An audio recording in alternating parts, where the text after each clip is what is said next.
90ஸ்ல தேசப்பற்று படங்கள்ல நம்ம ஹீரோ காஷ்மீர் பார்டர் வரைக்கும் தான் போய் தீவிரவாதியை அழிச்சு நாட்டை காப்பாற்றுவாங்க. ஆனா அதே ஹீரோ இந்தியன் ரா ஏஜென்ட்டாக பாகிஸ்தான் பார்டரை தாண்டி பாகிஸ்தானுக்கு உள்ளேயே போய் அவனுங்க கண்ணிலேயே விரல விட்டி ரத்த கலரிய உண்டு பண்ணா வர்றதுதான் துரந்தர். வணக்கம், வெல்கம் டு சினிமா கிச்சடி.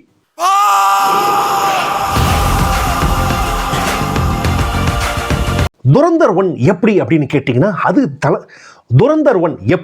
கேட்டிங்கன்னா அது தீபாவளிக்கு நாம கொளுத்துற 10,000 வாழா சரவெடி. அதுவே துரந்தர் 2 த ரிவெஞ்ச் அப்படின்னு கேட்டிங்கன்னா தல தீபாவளிக்கும் எலெக்ஷன் பிரச்சாரத்துக்கும் கொளுத்துற 1,00,000 வாழா சரவெடி. அதோட ஒரு 4 லிட்டர் ரத்தம். அது மட்டும் இல்லாமல் மனுஷ மூளை, கண்ணு, தலை, கை, கால் இதெல்லாம் ஒரு 2 லோடு லாரி. இது எல்லாத்தையும் ஒன்றா கலந்து அதோட தேசப்பற்று அப்படின்ற ஒரு பக்காவான கமர்ஷியல் கவரில் கொடுத்தா வர்றதுதான் துரந்தர் 2 த ரிவெஞ்ச். பார்ட் 1 பார்த்தவங்களுக்கு கதை தெரியும். பார்ட் 2 இப்போ ஸ்ட்ரெயிட்டாக போய் பார்த்தீங்கன்னா கொஞ்சம் குழப்பமாக தான் இருக்கும். சிம்பிளாக கதையை சொல்லணும்னா, ஒரு இந்தியன் ரா ஏஜென்ட்டு ஹம்சா அலி மசாரி அப்படின்றவரே பாகிஸ்தானுக்கு உள்ளேயே புகுந்து பாகிஸ்தானோட இந்த கேங்ஸ்டரு வெப்பன் சப்ளையரான ரஹ்மான் டக்காய்ட்டை போட்டு அந்த இடத்துக்கு வர்றான். வந்தானா இல்லையா அப்படின்றது தான் பார்ட் 1 முடிஞ்சிடும் அப்படின்னு நீங்கள் புரிஞ்சுக்கலாம்.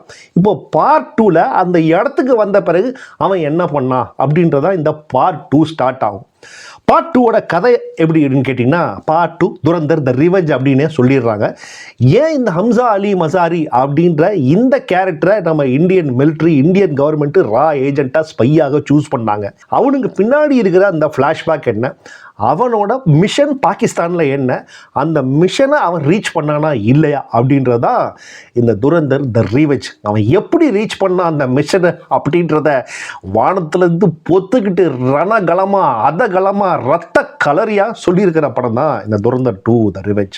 இதுக்கு நடுவில் பாகிஸ்தான் மினிஸ்டரோட பொண்ணோட கல்யாணம், குழந்தை, அந்த ரைஸ் ஆஃப் நம்ம ஹம்சா அலி மசாரியோட ஃப்ளாஷ்பேக் என்ன, ஹம்சா அலி மசாரியோட உண்மையான பெயர் என்ன, இதெல்லாம் பாகிஸ்தான்காரங்களுக்கு தெரிஞ்சுட்டாங்கன்னா என்ன பண்ணுறது? பாகிஸ்தான்காரங்களோட அடுத்த கட்டம் என்ன? பாகிஸ்தான்காரங்க அடுத்து அங்கே இருக்கிற தீவிரவாதிகள் இந்தியாவை எப்படி அடிக்க போகிறாங்க, எப்போ அடிக்க போகிறாங்க அப்படின்றதோட ஒரு கிட்டத்தட்ட ஒரு 15-16 வருஷத்தோட ஒட்டுமொத்த அந்த ஸ்டோரி டைம்லைன் தான் இந்த ஒட்டுமொத்த படமுமே. படத்தோட மேக்கிங்லாம் உச்சகட்டம், அட்டகாசம். 2 வருஷத்துக்கு முன்னாடி வரைக்கும் புஷ்பா, ராக்கி பாய் அப்படின்னு சுற்றிக்கிட்டு இருந்த வடக்கு நண்பர்கள்லாம் மாஸ் ஹீரோவாக இவங்க தான் அந்த ஸ்டாண்டர்ட் வச்சுருந்தாங்க. இப்போ அவங்களெல்லாம் தூக்கி சாப்பிட்டு நம்ம ஹம்சா அலி மசாரி அப்படின்ற இந்த கேரக்டர் வடக்கு நண்பர்களுக்கு இனி காலம் ஃபுல்லாகவே பேர் சொல்லும். இந்த கேஜிஎஃப்ஓ, இந்த புஷ்பா இதெல்லாம் பார்த்தீங்கன்னா நம்ம பொதுவாக நம்ம இந்த மாஸ் ஹீரோக்களில் இவங்க ஜெயிச்சுக்கிட்டே இருப்பாங்க. இவங்க தொட்டது எல்லாத்தையும் அடிப்பாங்க. இவங்க மேலே ஒரு கன்று படாது, ஒரு குண்டு படாது, யாரும் அடிக்க முடியாது, வில்லன்லாம் அடிக்க முடியாது. ஆனால் இந்த படத்தில் பொறுத்த வரைக்கும் ஒரு இன்ட்ரெஸ்டிங்கான விஷயம், ஹீரோ இங்கே பயங்கரமான சித்திரவதைக்கெல்லாம் உள்ளாவார். அதாவது வெளியில் சொல்ல முடியாத கொடுமையான சித்திரவதைக்கெல்லாம் இந்த ஸ்பை உள்ளாவார். அதையும் தாண்டி அவர் எப்படி ரிவெஞ்ச் எடுக்கிறாரு அப்படின்ற விஷயங்கள் அட்டகாசமாக காமிச்சிருப்பார். அவருக்கு உண்டான அந்த மைனஸ் பாயிண்ட்ஸ் என்ன, எங்கெல்லாம் அவர் உடையிறாரு, ஆனாலும் அந்த மிஷன் எப்படி ரீச் பண்ணுறாரு அப்படின்ற அந்த protagonist lead character writing extraordinary. அதுக்கு அப்படியே டீசர்ட் மலமாடு மாதிரி இருக்காப்புல நம்ம ரன்வீர் சிங். முதல் பார்ட்லையும் சரி, இந்த பார்ட்லையும் சரி, அந்த எடுத்துக்கிட்ட கேரக்டருக்கு கொஞ்சம் கூட பெசராமல் அப்படியே நேர்கோட்டில் சிக்ஸர் தான். அவர் வர்ற இடம் எல்லாம் சிக்ஸர் தான். அந்த ஒட்டுமொத்த ஸ்க்ரீனையும் அப்படியே ஃபுல்லாக ஆக்கிரமிச்சு தேசப்பற்று, இந்தியாவுக்காக என்ன வேணால் செய்வேன் அப்படின்ற மாதிரியான அந்த சீன்ஸ் எல்லாமே எழுதப்பட்ட விதம் எல்லாம் டாப் நாச்சு. அதில் ரன்வீர் சிங் அட்டகாசம். அடுத்ததாக ஃபர்ஸ்ட் பார்ட்டில் அக்ஷய் கண்ணா ரன்வீர் சிங்கே தூக்கி சாப்பிட்டா ஒரு ரஹ்மான் டக்காய்ட் அப்படின்ற அந்த கேரக்டர். இந்த பாட்டில் அவர் இல்லை. ஸோ இந்த பாட்டில் டைரக்டாக அவர் இடத்த ரீப்ளேஸ் பண்ணியிருக்கிறது மேஜர் இக்பால் கேரக்டரில் நடிச்சிருக்கிற அர்ஜுன் ராம்பால். மேஜர் இக்பால் இந்தியாவை எப்படியாச்சும் அழிச்சே தீரணுன்னு இருக்கிற ஒரு கேரக்டர். ஆனால் அந்த ஆளுக்கு பர்சனல் எப்படி இருக்கும் அப்படின்ற அந்த லேயர், சூப்பரான லேயர். அவங்க ஃபேமிலி, அவங்க அப்பா அப்படின்ற அந்த ஒரு ஆர்க் வந்து செம்ம இன்ட்ரெஸ்டிங்காக எனக்கு பிடிச்சிருந்தது. அடுத்ததாக ஃபஸ்ட்டு பார்ட்டில் இருந்த ஒரு ரவுடி போலீஸு, ஆனாலும் பாகிஸ்தான் வந்து ரஹ்மான் டகாய்ட்டை எப்படியாச்சும் போடணும்னு வெயிட் பண்ணுற எஸ்பி அஸ்லாம் சௌத்ரியாக சஞ்சய் தத். இதில் இன்னமும் பட்டாசு வாட வேடிக்கை விட்டுருப்பாப்புல அவருடைய கேரக்டர். இதில் வந்து ஹம்சா அலி அசாரியா போடணும். ஏன் வந்து ஹம்சா அலி அசாரியா போடணுன்றது கதையில் இருக்கிற ஒரு இன்ட்ரெஸ்டிங்கான ட்விஸ்ட். அடுத்ததாக ஒட்டுமொத்தமாக ஆம்பளை மலமாடு தடிமாடாக இருக்கிற இந்த படத்தில் ஒரே ஒரு ஃபீமேல் கேரக்டராக சாரா அர்ஜுன், அவங்க தான் யாலினா அப்படின்ற கேரக்டரில் நம்ம ஹம்சா அலி மசாரியோட ஒய்ஃபாக மினிஸ்டரோட பொண்ணாக நடிச்சிருப்பாங்க. ஹம்சா அலிக்கும் யாலினாவுக்கும் ஒரு ரொம்ப முக்கியமான சீன். அந்த முக்கியமான சீனில் ரெண்டு பேரோட கான்வர்சேஷன் செம்ம பியூட்டிஃபுல்லாக, ரெண்டு பேரும் நடிப்பும் சூப்பராக இருக்கும். இந்த அண்ட் அடுத்தபடியாக மினிஸ்டர் கேரக்டராகட்டும் சரி, ஃபர்ஸ்ட் பார்ட்டில் மாதவன் வந்து ஒரு சில இடங்களில் மட்டும்தான் வருவார், லீடு மட்டும் தான் கொடுப்பாரு. இந்த படத்தில் மாதவன் வர்ற சீன் எல்லாத்துலேயுமே எலிவேஷன் தான். மாதவன் தனக்குத்தானே கொடுத்துக்கிற எலிவேஷன்லாம் வேற மாதிரி. அந்த சிகரெட் எடுத்து பற்ற வச்சுக்கிட்டு அந்த அஜய் சான்யால் அப்படின்ற கேரக்டரில் மாஸ்டர் பிளான்ஸ் எல்லாம் போடுறதெல்லாம் பயங்கரம். அதுவும் ஒரு முக்கியமான சீனில் இன்னொரு முக்கியமான கேரக்டரில் ஃபோனில் ஒரு பேசுகிற ஒரு காட்சி வந்து சூப்பரான சீனு.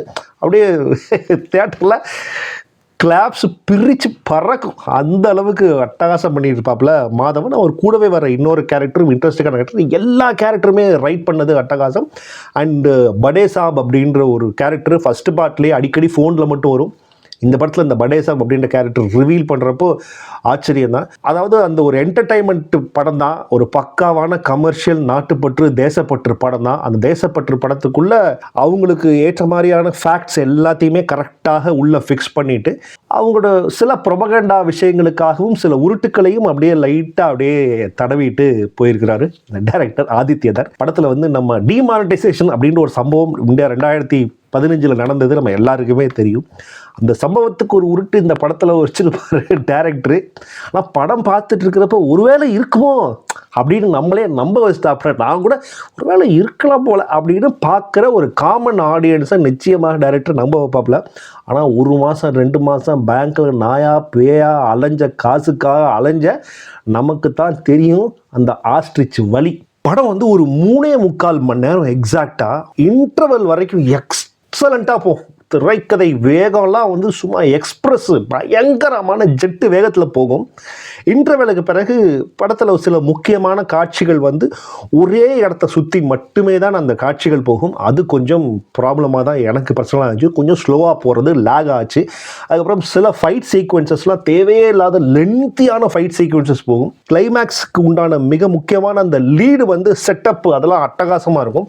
ஆனால் அந்த கிளைமேக்ஸில் நடக்கிற அந்த ஃபைட் சீக்வன்ஸு திருப்பி வந்து சீக்கிரம் முடிங்கடா அப்படின்ற ஒரு பாயிண்ட்டுக்கு நம்மளை இழுத்துட்டு போயிடும். அவ்வளோ பெரிய கன்ஸு, ராக்கெட் லான்ச்சரு, இது எல்லாத்தையும் மீறி கடைசியாக ரொம்ப பழக்கப்பட்ட, ஏன்னா கடைசியாக கையில் சண்டை போடுறீங்க, கத்தியில் வச்சு சண்டை போட்டுட்ருக்கிறீங்க அப்படின்னு தோணாமல் இருக்க முடியல. அடுத்தாக ஃபஸ்ட்டு பார்ட்டில் இருந்த மியூசிக் செகண்ட் பார்ட்டில் மிஸ்ஸிங். அதாவது பேக்ரவுண்ட் ஸ்கோராக படத்தை கேரி பண்ணதெல்லாம் அட்டகாசம். ஃபஸ்ட்டு பார்ட்டில் பாட்டெல்லாம் பின்னிருப்பாங்க. இதில் யாரி யாரி அப்படின்ற ஒரு பாட்டு மட்டும்தான் தனியாக தெரியும். ஃபஸ்ட்டு பாட்டில் அந்த பலோச் பகுதியில் வந்து ரஹ்மான் டக்காய்ட்டு என்ட்ரி ஆகிறப்போ ஒரு சூப்பர் பாட்டு இருக்கும். இதில் அந்த அளவுக்கு அந்த பாட்டு ஒர்க் அவுட் ஆகலை. கிளைமேக்ஸில் நம்ம ரன்வீர் சிங்கோட ஒரு முக்கியமான ஷாட்டு, வீட்டுக்கு வருவார், வீட்டுக்கு வர்றப்போ ஒரு அந்த பேக்ரவுண்ட் சாங்கும் அந்த நடிப்பு அந்த மியூசிக் ரொம்ப பியூட்டிஃபுல்லாக எடுக்கப்பட்ட டச்சிங்கான ஒரு இன்ட்ரெஸ்டிங்கான ஒரு சீன். படத்தில் வர்ற ஒவ்வொரு சின்ன சின்ன கேரக்டரும் ஏதாவது ஒரு வகையில் நம்ம மனசில் பதிஞ்சிருவாங்க. ரிஸ்வான், அஸ்லாம் அப்படின்ற ஒவ்வொருத்தருக்கும் இருக்கிற அந்த பேக் ஸ்டோரியை ரொம்ப நீட்டாக எழுதியிருக்கிறார் ஆதித்யர். அங்கே தான் ஒரு கிரியேட்டராக இந்த துரந்தர் 2 இன்றைக்கி எல்லார் மனசுலையும் பிடிச்சிருச்சு. டெஃபினட்டாக இந்த படம் வந்து பட்டாசான படம் தான். ஆனால் அதுக்குள்ளே அவங்க வச்சிருக்கிற அந்த லைட்டான அந்த ப்ரொபகேண்டா அதெல்லாம் தான் கொஞ்சம் எனக்கு உறுத்துற மாதிரியான விஷயங்கள். ஏன் அப்படின்னு கேட்டிங்கன்னா, இந்த பிரச்சனை காலங்காலமாக ரொம்ப நாளாக இருக்கத்தான் செய்யுது. ஆனால் மக்கள் அப்படியே ஒரு ஜெல்லாகிறப்போ ஓகே அப்படின்னு ஜெல்லாகிறப்போ இந்த மாதிரியான படங்கள்லாம் வந்து இந்த ட்ரிகர் பண்ணி விடுற மாதிரியான சம்பவம், அதுவும் குறிப்பாக இந்தியா மாதிரியான நாடுகளில் இது இன்னமும் வடக்கலையில் இன்னமும் ஒரு வெறுப்பை வந்து ட்ரிகர் பண்ணி விட்டுருவோம் அப்படின்னு தான் நினைக்கிறேன். ஓவராலாக ஒரு பக்காவான என்டர்டைன்மெண்ட் மூவி, அதில் டவுட்டே இல்லை. ஆனால் ட்ரிகர் பண்ணி ஊசி ஏற்றி விடுறதுலையும் இது ஒரு தப்பான மூவி அப்படின்னு தான் நான் நினைக்கிறேன். நீங்கள் நினைக்கிறீங்க அப்படின்றத மறக்காமல் கமெண்ட்டில் போட்டு விடுங்க. அண்ட் லைக் பண்ணுங்கள். அண்ட் சேனலை சப்ஸ்கிரைப் பண்ணிவிட்டு பெல் ஐக்கனையும் ப்ரெஸ் பண்ணுங்கள்.